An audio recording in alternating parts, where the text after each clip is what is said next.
Hi everyone, this is Tanya from Flying Dog Studio. Thank you so much for joining me as I do something a little bit different on this video. I am doing an acrylic painting.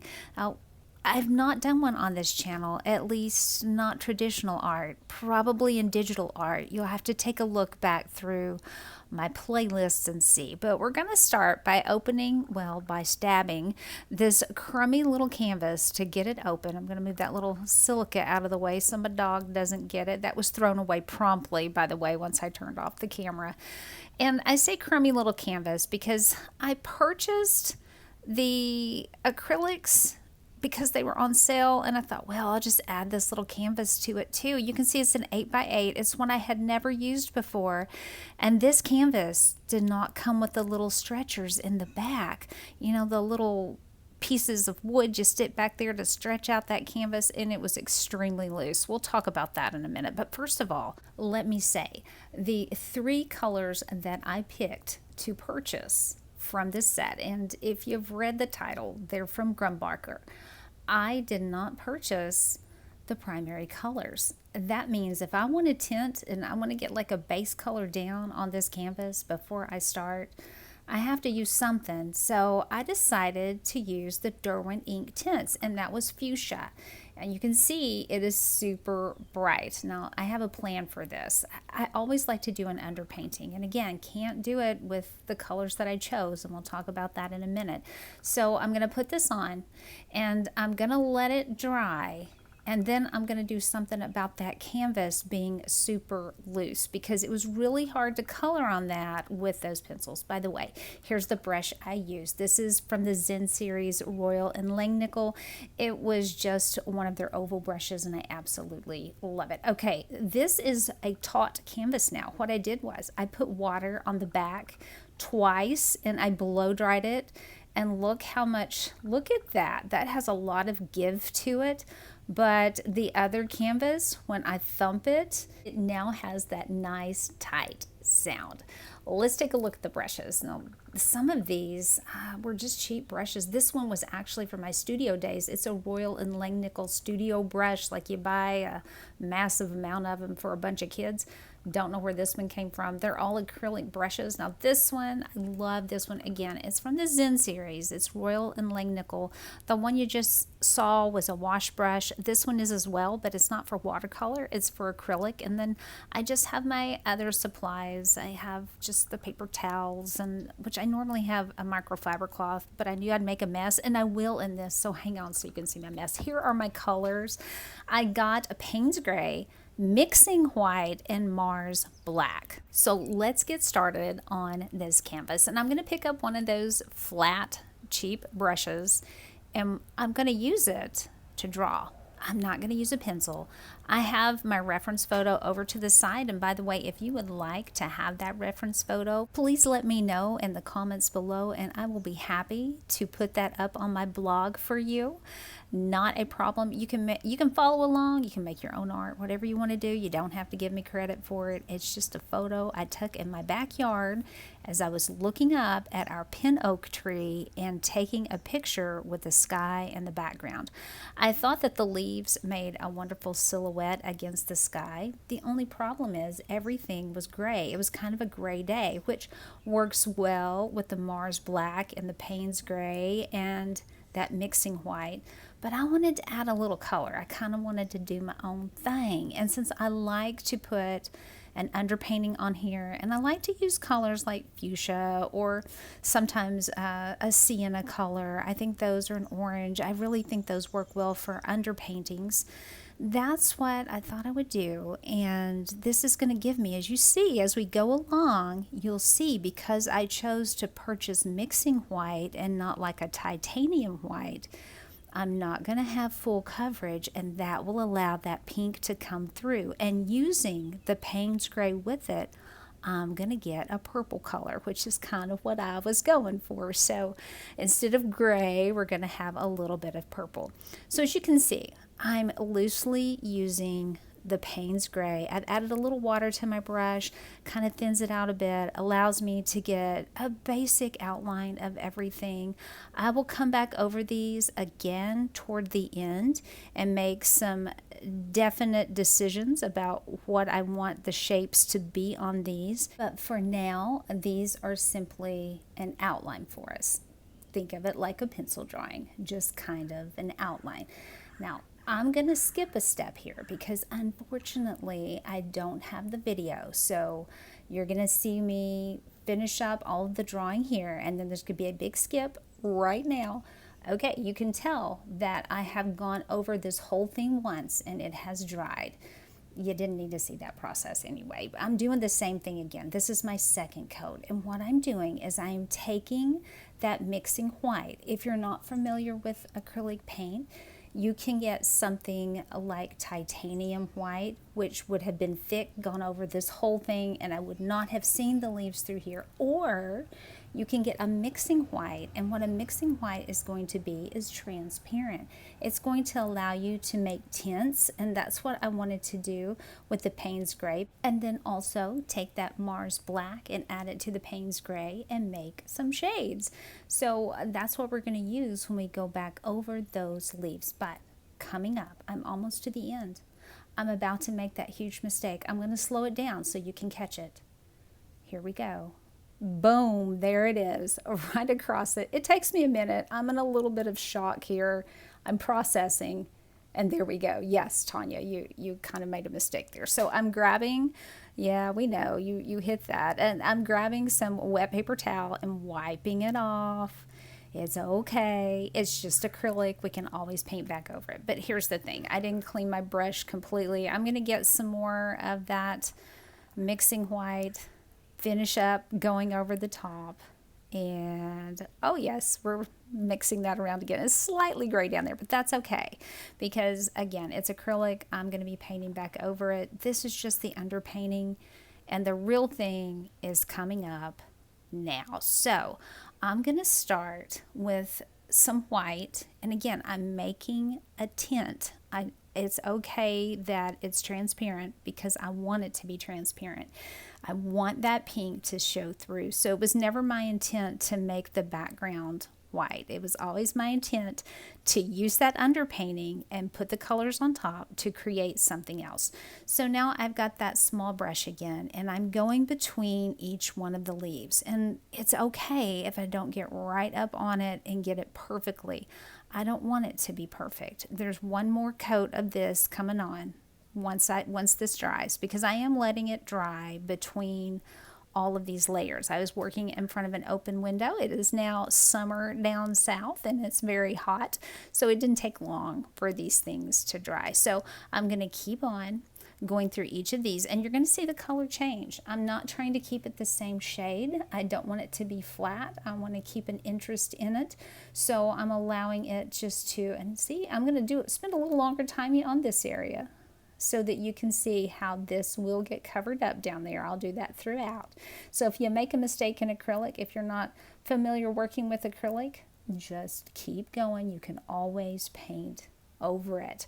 But it's okay with me that it's not the same shade all the way through. Again, this is not an underpainting I'm working on, but it's going to be under some more painting. And I want the sky to be light in some areas and dark in some areas because there were clouds that day.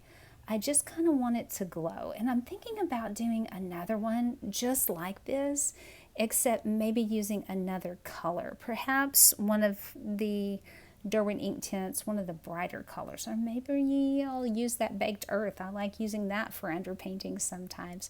But this is my process through here. I'm going to just keep adding these on, and once I get this layer down, I'm going to add another one on top, and then we're going to come back and we're going to say, I'm working down here again. We're covering it up. The mistake that Tanya made because she wasn't paying attention. That's what happens when I paint and I'm tired, but when I want to paint, even if I'm tired, I'll paint anyway. And I'm going to get a little bit lighter on this, just tiny bit. I'm telling you, that Payne's Gray is such a strong color, so it only takes a tiny bit. So I'm going to be quiet for just a minute, and I'm going to let you watch me work, and I'm going to hop back on, and we're going to talk some more once we start on the leaves.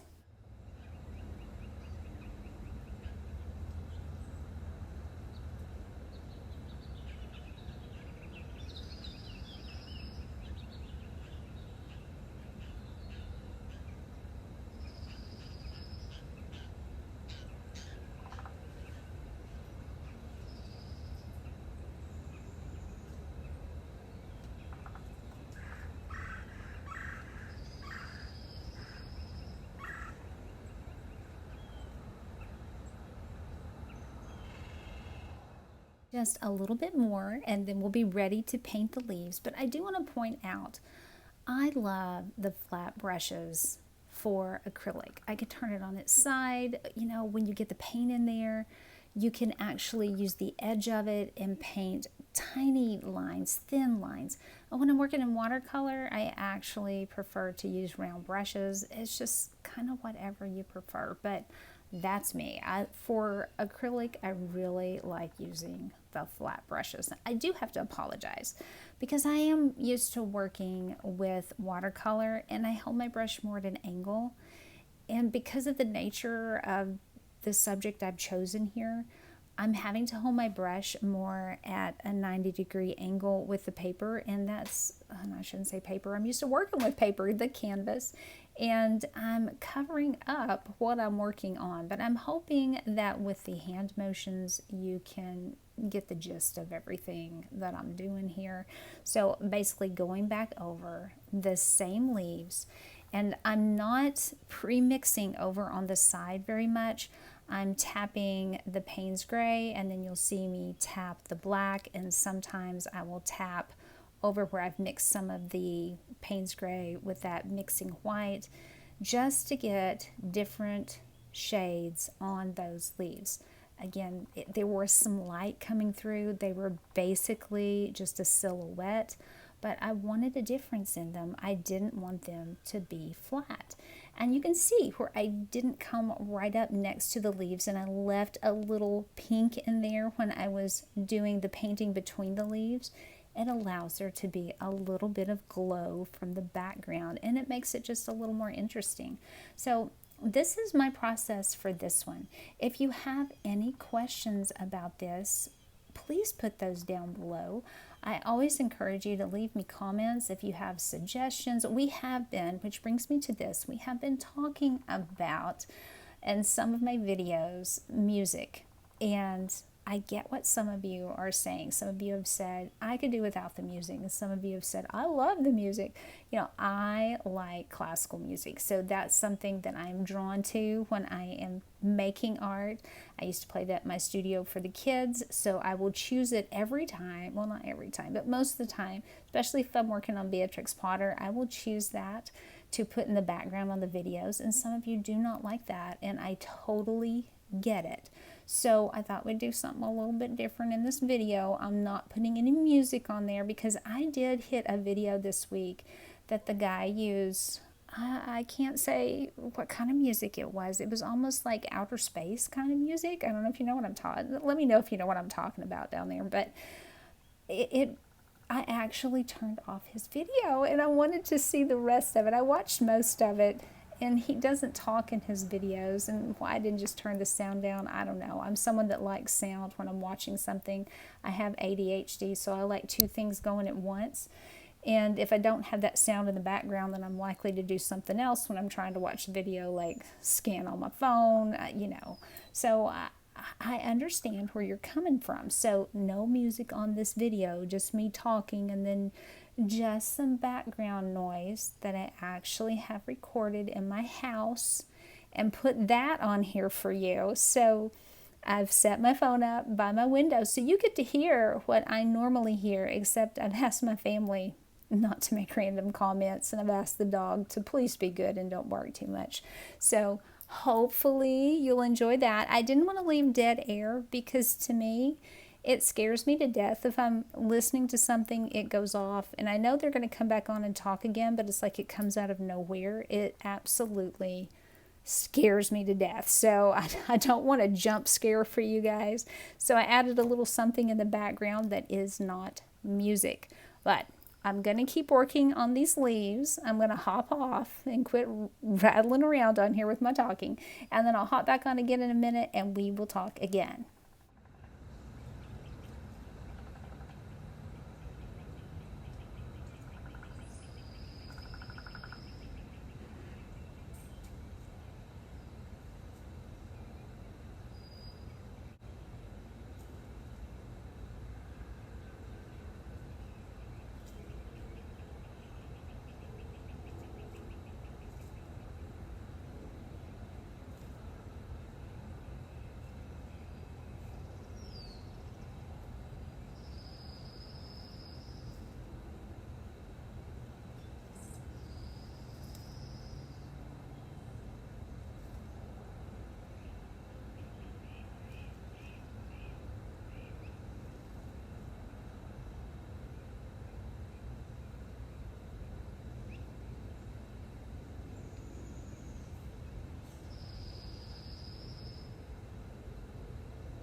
We are almost finished with this piece.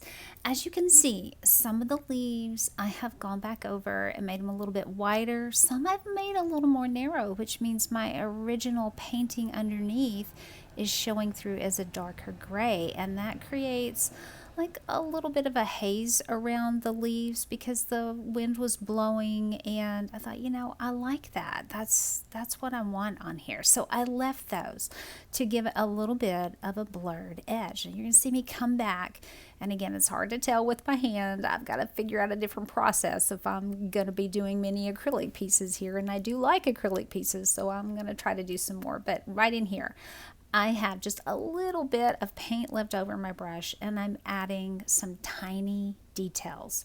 So I'm using the tip, I'm making tiny lines. As you can see right there, I made a tiny line, just dabbing a little thing here and there, just to add a little bit of interest in the piece, just a few more details. If you have made it to the end of the video, kudos to you. And if you're new, thank you for coming. So happy you were here. And again, if you're here all the time, thank you for hopping on and watching my acrylic. I know it's not watercolor or Beatrix Potter, but thank you so much for being here. I have hopefully another one of these coming up. Like I said, I want to change the background. I also have, I'm going to try to start posting on Wednesdays and Saturdays, so be looking for that. And my next video is going to be a little bit of a watercolor mixed media. I'm going to be using Caran d'Ache and some fountain pens, so I hope you'll join me for that. But until then, my friends, I will see you in the next one.